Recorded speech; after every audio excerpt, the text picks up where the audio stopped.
वहीं अब बात भारतीय जावलिन थ्रोअर नीरज चोपड़ा की, जिन्होंने टोक्यो ओलंपिक के जावलिन थ्रो फाइनल में इतिहास रच दिया। नीरज चोपड़ा ने टोक्यो ओलंपिक में गोल्ड मेडल हासिल किया, जिसके बाद पूरे देश में जश्न का जो सिलसिला शुरू हुआ वो थमता नजर नहीं आ रहा है। प्रधानमंत्री मोदी ने फोन कर नीरज चोपड़ा को बधाई दी तो नीरज चोपड़ा का परिवार जश्न में डूबा दिखाई दिया। नीरज चोपड़ा सेना के जवान हैं, लिहाजा उनके साथियों ने भी जश्न मनाकर खुशी का इजहार किया। भारत ही नहीं, टोक्यो में भी नीरज चोपड़ा के फैंस ने जश्न मनाया और वहां भी भारत माता की जय के नारे गूंज उठे।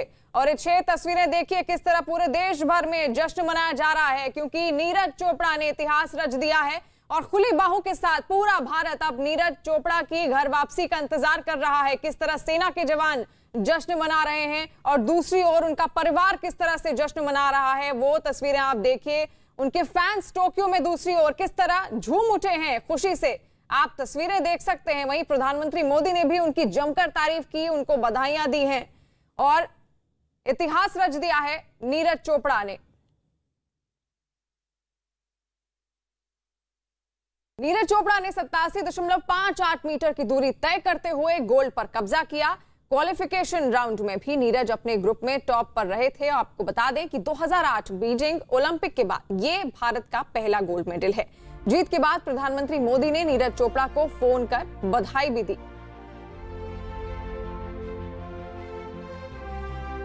पूरा देश उस वक्त जश्न में डूबा हुआ है। उनके घर से लेकर देश के कोने कोने में केवल नीरज चोपड़ा के नाम की ही बुलंदियां हर जगह गूंज रही हैं। वहीं प्रधानमंत्री मोदी ने भी जमकर नीरज चोपड़ा की तारीफ की, उनसे फोन पर बात की, उनका मनोबल और बढ़ाया और उनको भविष्य के लिए बधाइयां दी हैं।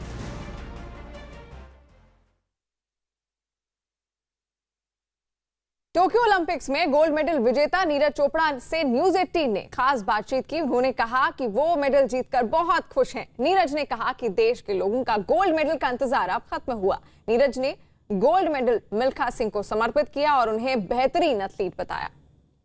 नीरज, बहुत बहुत शुभकामनाएं न्यूज 18 के ओर से। देश के एक नए गोल्डन बॉय है वो, क्या कहेंगे? काफी मेहनत की थी इस दिन के लिए और ये पूरी हुई है तो काफी खुशी है।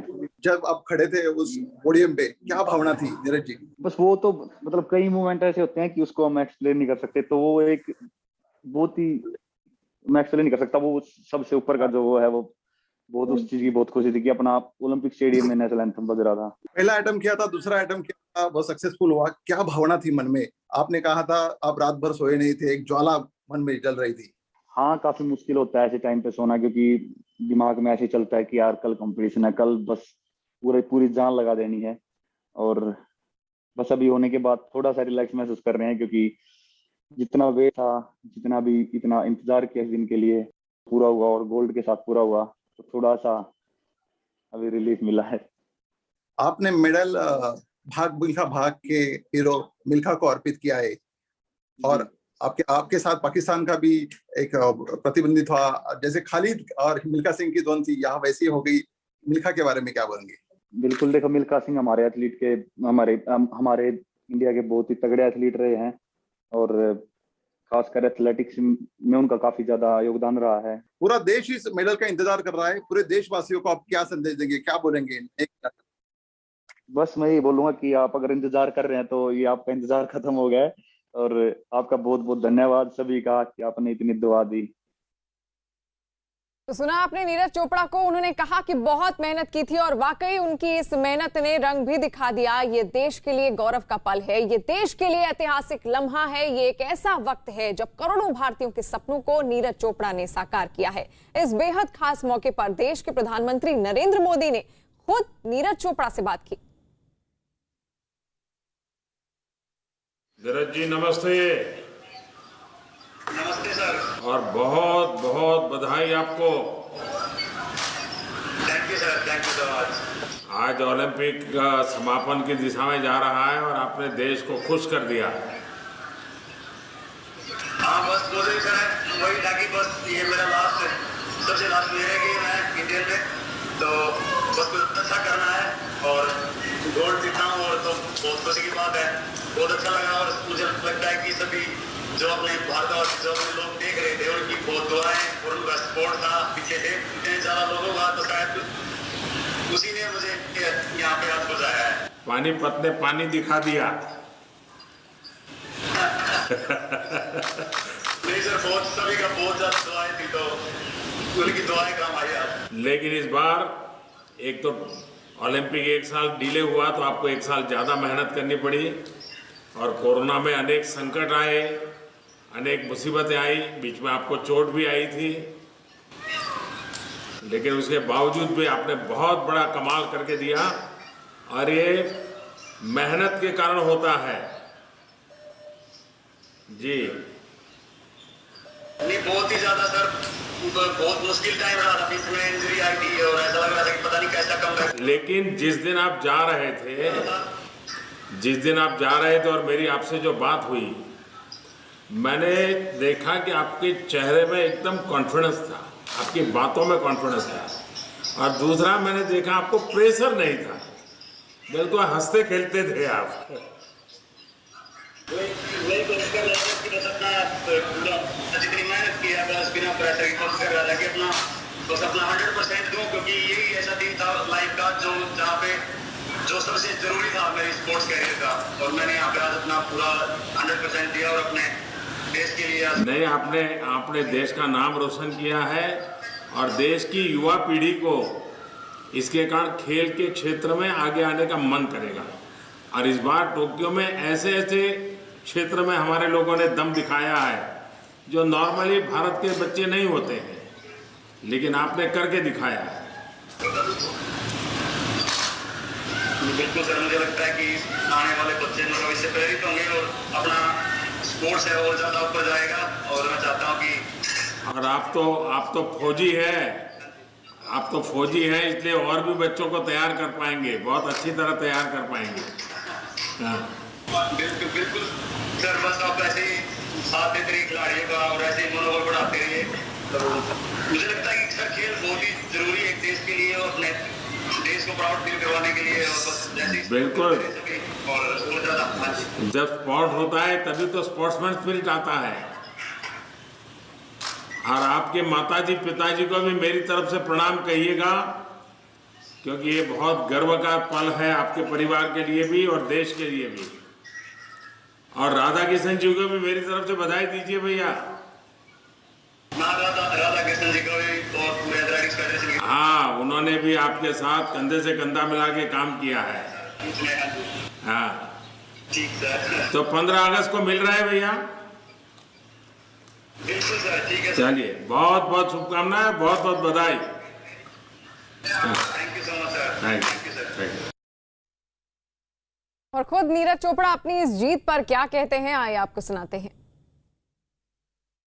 दिमाग में तो ये था कि हाँ अपना बेस्ट करने की कोशिश करनी है ओलंपिक में, लेकिन जब तक गोल्ड फाइनल नहीं हो गया लास्ट थ्रो तक, तब तक मैंने बिल्कुल भी ऐसे दिमाग बिल्कुल रिलैक्स नहीं किया था कि भाई हाँ अब अपना गोल्ड हो गया है और मैं बस रिलैक्स छोड़ दूं, क्योंकि जो बाकी और थ्रोअर थे वो काफी अच्छे थ्रोअर थे, वो कभी भी वो थ्रो निकाल सकते थे, तो मेंटली प्रिपेयर रहना बहुत जरूरी है कंपटीशन के अंदर।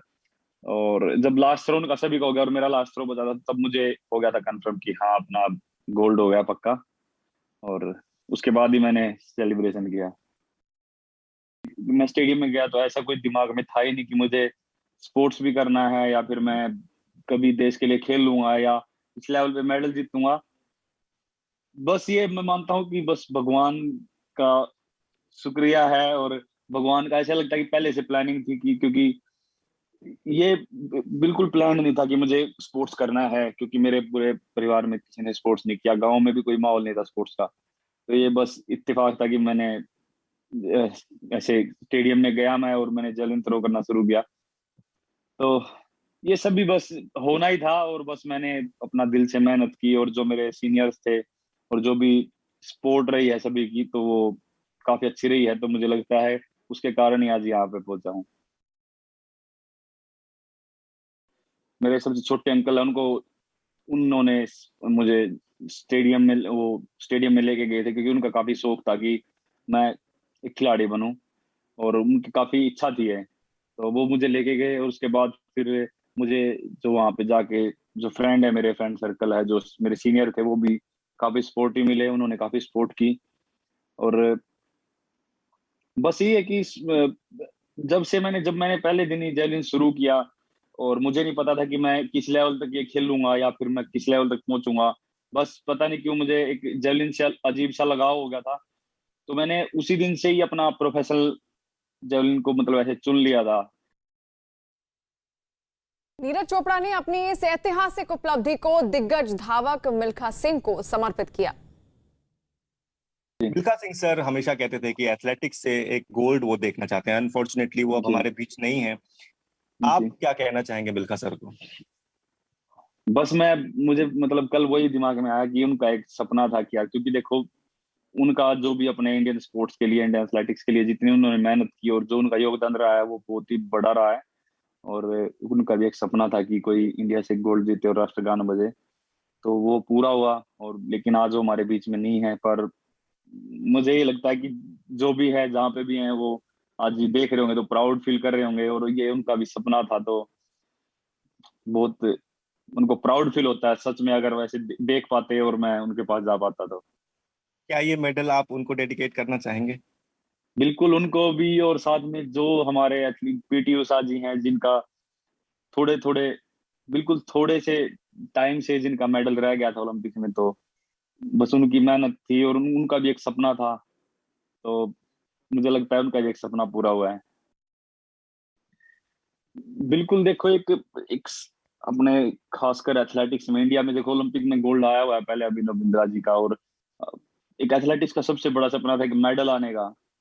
कितने साल से मेडल नहीं है एथलेटिक्स का, इंडिया का एथलेटिक्स में, तो और मुझे लगता है कि ये गोल्ड के साथ आया है, तो एक बहुत ही एक चेंज है, बहुत बड़ा चेंज है ये। मेरे लिए तो है ही है, पर शायद इंडियन स्पोर्ट्स, इंडियन एथलेटिक्स के लिए और खासकर जेवलिन के लिए बहुत बड़ा चेंज है। तो मेरे हिसाब से काफी और बच्चे जो करना चाहते हैं उनको काफी इस चीज से हेल्प मिलेगी, इस मेडल से।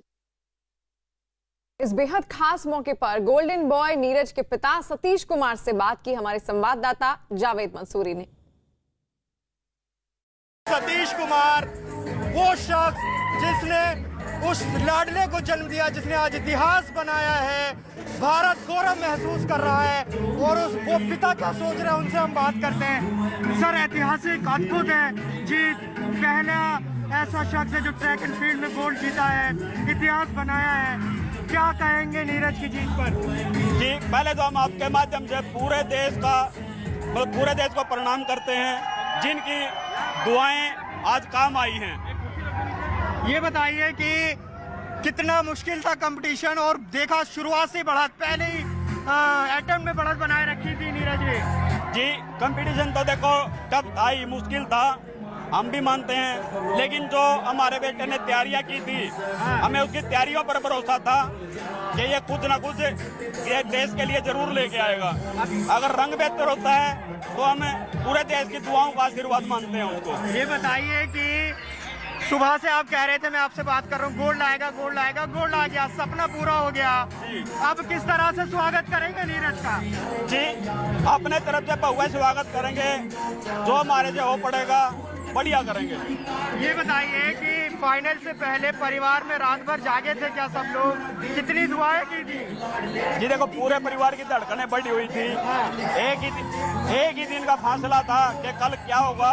सभी की उम्मीदें तो गोल्ड की थी, लेकिन हम अपने आप से कह नहीं पा रहे थे, क्योंकि पता नहीं होता गेम किस तरफ जाता है। अब एक और कहानी आपसे सुनना चाहेंगे। नीरज आज जिस मुकाम पर पहुंचे हैं, ये सफर कैसा रहा उनका, कितना संघर्ष किया, अगर आप इसको बता पाएं, क्योंकि आसान नहीं था दुनिया के सबसे बड़े मंच पर जाकर भारत के लिए गोल्ड लाना। जी देखो, जो इसका जितना ये जीवन है एथलेटिक का, ये पूरा संघर्षपूर्ण तो रहा ही है। क्यों? जैसे कि अपने विवाह शादी जो होते हैं, ना तो किसी में पार्टिसिपेट करता था और ना ही वो घर पे सिर्फ एक रात देता था हमारे को, उसके बाद नहीं रहता था, अपनी तैयारियों में जुटा होता था पैसा। सबसे पहला काम क्या करेंगे नीरज के आने के बाद? आप कह रहे हैं कि अपने को टाइम नहीं देता था, अब उसके लिए क्या करेंगे? जी, एक बार तो अपनी भरपाई करेंगे, 2, 4, 10 दिन जितने दिन रहेगा अपना पूरा प्यार लुटाएंगे। अच्छा, नीरज की माता जी का क्या रिएक्शन है? वो यहाँ दिखाई नहीं दे रही है, तो क्या कहेंगे आप? वो घर पे अब जा सकते, वो करते हैं और टीवी पे हैं। अच्छा, वो भी सब कुछ देख रहे हैं। वहाँ पे गांव की महिलाएं जो बैठी हैं, वो सब उन्हीं के काम में लगे हैं। देखिए बहुत खुश है, कह रहे हैं कि ऐतिहासिक मौका है, भव्य स्वागत नीरज का किया जाएगा। और उनके गांव का हाल जरा देख लीजिए किस तरीके से अभी भी जश्न मनाया जा रहा है। पूरे गांव में बड़ी तैयारी की गई थी यहाँ पर। ये देखिए, ये देखिए तस्वीर देखिए जरा, यहाँ नाच रहे हैं तिरंगा लेकर, ये देखिए। और ये जश्न का सिलसिला लगातार चल रहा है जब से नीरज गोल्ड जीते हैं। और यकीनन देश को जिस घड़ी का इंतजार था वो नीरज ने पूरी की। नीरज चोपड़ा ये नाम है जिसने इतिहास लिख दिया है। 2008 के बाद पहली बार जो एक मेडल आया है, 2008 से इंतजार कर रहे थे। ट्रैक एंड फील्ड में पहला मेडल नीरज चोपड़ा ने देश को दिलाया है, जो जमाने तक याद रखा जाएगा। कैमरा पर्सन पंकज के साथ जावेद मंसूरी, न्यूज़ 18 इंडिया, पानीपत। अपने भाले की रफ्तार से दुनिया को दंग कर देने वाले नीरज चोपड़ा की मां ने भी अपने लाडले को लेकर खुशी जाहिर की है। न्यूज़ 18 संवाददाता जावेद मंसूरी से उन्होंने क्या कहा, आइए आपको सुनाते हैं। नीरज की माताजी सरोज हमारे साथ हैं बातचीत करने के लिए, उनसे हम बात करते हैं। सबसे पहले बहुत बहुत बधाई, नीरज भारत के लिए गोल्ड लेकर आए हैं। और आप क्या कहना चाहेंगी, कितनी खुश हैं, कितने दिन से इंतजार था इस घड़ी का? बस जी बहुत खुशी है। इंतजार तो ईब का सारी साल नहीं हुआ था जी, का जमा बस 2 साल हो लिए थे और जमा गाप तोड़ रखा था। हाँ। मन तो अच्छा, बस इतनी बहुत खुशी हो रही थी जी। अब एक बात बताइए, गोल्ड लाए हैं, पूरा देश उन पर गर्व कर रहा है, सबसे पहले कैसे स्वागत करेंगे? और क्या नीरज ने, जाहिर है बहुत सेक्रीफाइसेस भी किए, उन्हें मीठा पसंद रहा है, उनकी चाची बता रही थी, वो कह रही हैं, वो तो कह रही हैं कि मीठा खिलाएंगी, लेकिन मीठा उन्होंने छोड़ा भी था एक बार, ये कहानी भी हमें पता। तो क्या आप सबसे पहले करने वाली हैं नीरज के लिए? नीरज चूरमा पसंद है जी, चूरमा तो वो खाओगा। अच्छा, इतना प्रैक्टिस करा, इतना छोड़ा चूरमा। अच्छा, तो उसका गेम हो दिया, फिर हाँ, मीठा खाना शुरू कर दे, जो उसका मर्जी वो खाओगा जी। अच्छा, ये बताइए कि संघर्ष की अपनी कहानी नीरज की रही है, आर्थिक रूप से भी बहुत परेशानियां परिवार को झेलनी पड़ी। बताते हैं कि भाला खरीदने तक के पैसे नहीं थे। आज जब ये घड़ी आ गई है, गोल्ड वो लेकर लौटेंगे, तो कितनी भावुक हैं आप, और इस खुशी में किस तरह से आप इस सफर को देखती हैं? क्या क्या परेशानियां आई थी उस वक्त? बस सारी परेशानी आएगी जी। ये तो सिर जुड़ रहा था, 4 भाई थे कमाना वाले, तो यू एक बच्चा था। इसकी मेहनत ना देख देख कर फिर इनका भी हो गया, भाई जीव लड़का इतनी मेहनत कर रहा है, जितनी कमाई सारी इसके ऊपर लाई, बेटे तू आगे राम पीछे मेहनत कर दो। और एक वक्त था जब बताते हैं कि उनका वेट थोड़ा ज्यादा था, उन्होंने शुरुआत कैसे की? ये जब आपके घर में किसी का एथलीट का या खेलों का कोई इतिहास तो रहा नहीं है, कैसे वो प्रेरित हुए कि उनको जेवलिन में जाना है, भाला फेंक प्रतियोगिता में अब वो आगे बढ़ेंगे? ये क्या कहानी है पीछे? उसके चाचा सुरेंद्र ने शौक था जी। अच्छा, जो उसका वेट बढ़ गया, उसने फिर वो मतलब छोड़ा जिम में। अच्छा, मतलब वेट बढ़ गया था, कितना वेट बढ़ गया था? किस उम्र में? 70-75 किलो। कितनी उम्र में? उसकी उम्र थी जी 12-13 साल की। अच्छा, तो उस वेट को कम करने के लिए इस खेल को? हाँ, वो मौज मस्ती का था, वेट कम करने के लिए छोड़ा था। अच्छा, तो फिर पानीपत स्टेडियम में जाने लग गया, तो वहाँ उसका वजन टूटा और उसके साथी मिल गए जो ये गेम कर रहे थे। तो उनके इस गेम ने देख कर फिर इसने यू देखा, एक आधी फेरी फेंक कर इसके पसंद आ गया, तो इसका मन कराया, उन्हें भी देखा फेंक कर। अच्छा, हाँ, बताइए। तो उसने देखा, इसका भी फिर हो गया, अब भी मेरा भी यू मन कर रहा है, मैं भी वाला फेंकूंगा। अच्छा, तो देखिए कितनी इंटरेस्टिंग कहानी है। कह रही है कि 12 साल की उम्र में 70 से 75 किलो वजन था, घर वाले वजन से परेशान थे, लिहाजा उनको कहा गया कि वजन कम करिए, और फिर उनका परिचय भाला फेंक प्रतियोगिता से हुआ, और उसके बाद इतिहास हमारे सामने है, इतिहास रच दिया है। टोक्यो ओलंपिक्स में नीरज चोपड़ा की ऐतिहासिक जीत पर देश भर में जश्न का सिलसिला जारी है। उनके बधाइयों का तांता लगा हुआ है। जालंधर जिस यूनिवर्सिटी से नीरज चोपड़ा पढ़े थे, वहां भी छात्रों ने जमकर जश्न मनाया। वहीं पुरी में भी सैंड आर्टिस्ट सुदर्शन पटनायक ने भी अपने अंदाज में रेत पर कलाकृति बनाकर नीरज चोपड़ा को बधाई दी है। और तस्वीरें आप देखिए, यूनिवर्सिटी में किस तरह जश्न मनाया जा रहा है, सभी लोग झूम रहे हैं, नाच रहे हैं। और दूसरी तस्वीर जहां पर कलाकृति के जरिए उनको डेडिकेट किया गया है, उनकी इस जीत को डेडिकेट किया गया है। तस्वीरें देखिए, पूरा देश, न केवल यूनिवर्सिटी की तस्वीर है, न केवल उनके घर की, बल्कि पूरा का पूरा देश इस वक्त जश्न में डूबा है और खुली बाहों के साथ नीरज चोपड़ा के इंतजार में है। और ये गोल्डन मोमेंट फॉर इंडिया, किस तरह कलाकृति बनाई गई है रेत के जरिए, आप तस्वीर देख सकते हैं और उसमें कांग्रेट्स नीरज चोपड़ा भी लिखा हुआ है। ये शानदार पल जब भारत को नीरज चोपड़ा ने मेडल जिताया।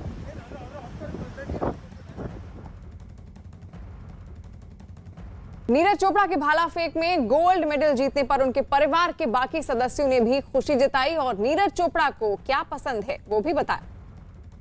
आज हर हिंदुस्तानी की जबान पर जिस शख्स का नाम है उसका नाम है नीरज चोपड़ा। नीरज चोपड़ा ने वो कर दिखाया जो सालों से नहीं हुआ। भारत के लिए गोल्ड मेडल नीरज चोपड़ा ने जीता है। लेकिन नीरज चोपड़ा जहां पले बढ़े, जहां उनका बचपन गुजरा, इस वक्त हम उसी घर में मौजूद हैं। घर है पानीपत के खंडरा गांव में और मैं दरअसल मौजूद हूं नीरज चोपड़ा के घर की किचन में। देखिए यहां पर तैयारियां हो रही हैं और सब लोग बेहद खुश हैं।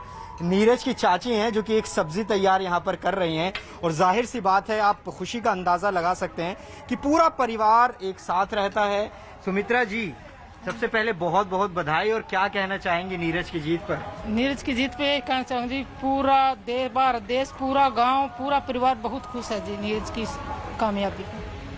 आप बताइए किस तरह से नीरज को क्या कैसे स्वागत करेंगे जब नीरज आएंगे? नीरज आएंगे तो बहुत ही जोरदार स्वागत करेंगे। अच्छा, आप देख रहे हैं कुछ बना रहे हैं, ये क्या है पहले तो इसको बताइए, ये किसके लिए बना रहे हैं? ये जी आप लोगों के लिए ही बना रहे थे। अच्छा अच्छा। हाँ। नीरज को क्या पसंद है खाने में? वो वैसे तो मीठा ज्यादा पसंद है जी। अच्छा, मीठा पसंद है। क्या खिलाएंगे मीठे में उसको? पहले तो उसे चूरमा खिलाएंगे जी, चूरमा ज्यादा पसंद है। अच्छा, चूरमे से उसने अपनी पहले शुरुआत की थी प्रैक्टिस करके। तो आप पूरा परिवार सब एक ही घर में रहते हैं, ज्वाइंट फैमिली? हाँ जी, ज्वाइंट फैमिली है, 19 मेंबर हैं जी। अच्छा अच्छा अच्छा। देखिए ये कह रही चूरमा खिलाएंगे, मीठा बहुत पसंद है नीरज को और यकीनन आज पूरा देश गौरव महसूस कर रहा है नीरज ने जो उपलब्धि हासिल की है और बाकी परिवार के सदस्य भी हैं। देखिए किचन से ही लगे हुए एक खाट पड़ी है और यहीं पर सब लोग बैठे हैं। सबसे बात करेंगे, पहले दादी से बात करते हैं। देखिए दादी एकदम खुश हैं और बहुत ज्यादा, क्योंकि खुशी का इतना बड़ा मौका नीरज ने दिया है। पोते को इसी तरह से खिलाया होगा आपने जैसे अभी बच्चा आपकी गोद में है। क्या पड़ोस में हूँ मैं, बहुत खुशी बधाई देने आई हूँ। अच्छा, आप दादी? हाँ, दादी हूँ मैं। दादी लगती हैं पड़ोस की? अच्छा अच्छा। बहुत खुशी हुई मम्मी, इसे से बेटे सब का देव राम। अच्छा अच्छा, बहुत खुशी है। देखिए और भी लोग हैं यहाँ पर। आप बताइए, आप नीरज की कजन सिस्टर हैं? हाँ जी। क्या कहना चाहेंगी? नीरज ने बहुत बड़ी उपलब्धि, बहुत बड़ी जीत हासिल उन्होंने की है, गोल्ड दिलाया है। हाँ जी, उन्होंने गोल्ड दिलाया, बहुत बहुत खुश है परिवार, पूरा भारत ही खुश है उसके ऊपर तो। अच्छा। हाँ जी, नाज है बिल्कुल नीरज के ऊपर। हमें छोटे से जैवलिन थ्रो से लेके आज जैवलिन थ्रो का नाम ही बहुत ऊंचा कर दिया उन्होंने। कभी सोचा था कि आपका छोटा भाई जो आपके साथ खेलते रहे होंगे, आज दुनिया में उनका नाम हो रहा है, गोल्ड लाए हैं भारत के लिए और पूरा देश आज खुश है, उन पर गर्व महसूस कर रहा है, कैसा आपको महसूस हो रहा है?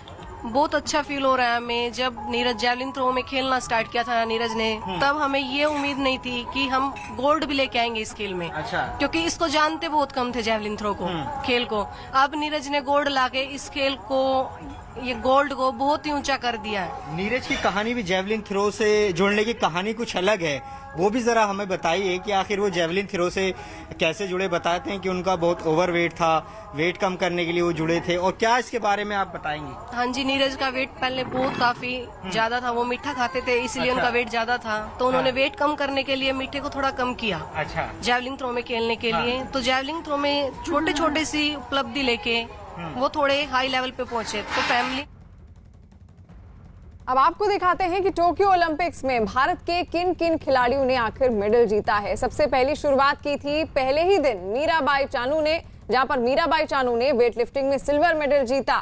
फिर लवलीना बोरगोहेन ने भी ब्रॉन्ज मेडल जीता बॉक्सिंग में। वहीं अगर पुरुष हॉकी टीम की बात की जाए तो पुरुष हॉकी टीम ने भी शानदार प्रदर्शन करते हुए ब्रॉन्ज मेडल जीता था। रेसलिंग में सिल्वर मेडल जीता रवि कुमार दहिया ने। पीवी सिंधु ने बैडमिंटन में ब्रॉन्ज मेडल जीता और रेसलिंग में ब्रॉन्ज मेडल जीता बजरंग पुनिया ने। और आखिरकार गोल्ड मेडल जैवलिन थ्रो में नीरज चोपड़ा ने। टोक्यो ओलंपिक्स की मेडल टैली में चीन, अमेरिका और जापान के बीच टक्कर देखने को मिल रही है। वहीं भारत के पास 2 सिल्वर और 3 ब्रॉन्ज मेडल हैं और इसी के साथ 1 गोल्ड मेडल भी भारत के पास है।